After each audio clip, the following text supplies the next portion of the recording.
What if German Zeppelin raids during World War I had been devastatingly effective, instead of mostly symbolic?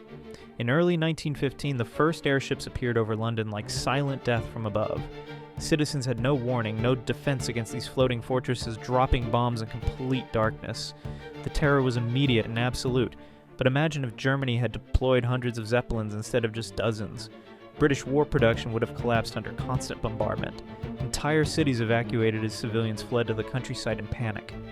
By 1917, Britain might have been forced to negotiate surrender.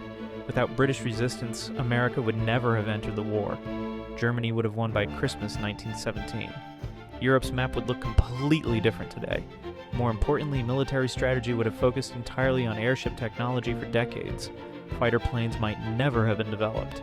Aviation would have evolved along completely different lines, changing the entire trajectory of warfare forever.